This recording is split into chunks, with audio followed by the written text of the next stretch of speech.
જી એ ખાલી ઓલું ખોખો દેવા જેવી વાતો છે, કોલ દઈને વયા જાય છે, કોઈ નિર્ણય આવ્યો નથી, એટલે તમારી જે ઉપવાસ છે એની કોઈ કદર નથી. કદર તો હવે અમને એવું લાગે છે બેન, હું ખુદ બેઠો છું, 6 માણસમાં હું એક છું. 6 દિવસથી હું ભૂખ્યો જ છું. તમે જોતા હશો કે અમે એમની પાસે જે મેડિકલની ટીમ માંગી તો અમને હજી આજ સુધીમાં 6 દિવસમાં અમને એને ટીમ નથી આપી, નથી એમ્બ્યુલન્સ આપી. કોઈ પણ ને કોઈ તકલીફ પડે તો અમારે 108 બોલાવી અને અમારે લઈ જવા પડે છે. આટલી નિર્ભર તો સરકાર છે જ.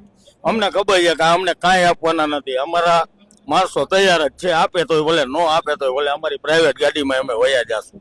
અમારે કઈ એની સુવિધાની જરૂર નથી. પણ આ નિર્ભર સરકાર કહેવાય કે આપણને એને ફાળવી છે છતાંય ટીમ નથી આપતા.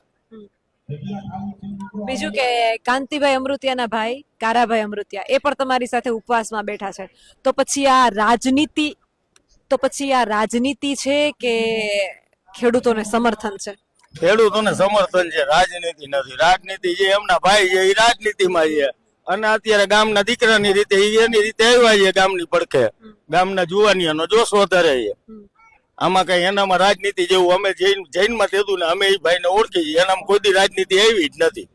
એના 80 વર્ષનો બાપો હોય તો ભલે, 8 વર્ષનો છોકરો હોય તો ભલે, એ બધા હારે બેસી જાય, જમીન ઉપર બેસી જાય, એને કોઈ પણ જાતનું ગુમાન નથી. પણ અંતે ભાઈ તો એ બધી વસ્તુ બરોબર છે. ભાઈ તો બધા કેટલાય હોય છે, નથી? વિભીષણ હતો ને રાવણ હતો, એ એનો ભાઈ નહોતો? પાંચે હરખા થશે?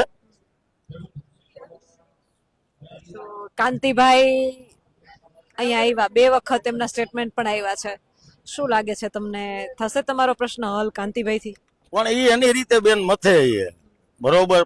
પણ આપણે જાણીએ જ છીએ કે આમાં બધા કઠપુતલી જેવું છે. કલેક્ટરે આવી રીતના જવાબ નથી આપી શકતા કે કલેક્ટર સાહેબે આપણું સોલ્યુશન નથી કરી શકતા, તો એ મંત્રી પદ ઉપર છે પણ છતાંય ન કરી શકતા હોય તો જ આટલું સહન કરતા હોય. નહીતર એને પોતાની અંદર તો લાગણી એવી થતી જ હોય કે આજે હું મારા ગામની બાજુમાં ઉભો રહું. પણ એના બનતા પ્રયત્ન એ કરતા હોય. બીજું કે હવે શું જેતપર ગામના લોકોને આગળનો શું આયોજન છે? બસ એ તો હવે જોશું, હવે અમારી કમિટી જે નક્કી કરશે એ પ્રમાણે કરશું.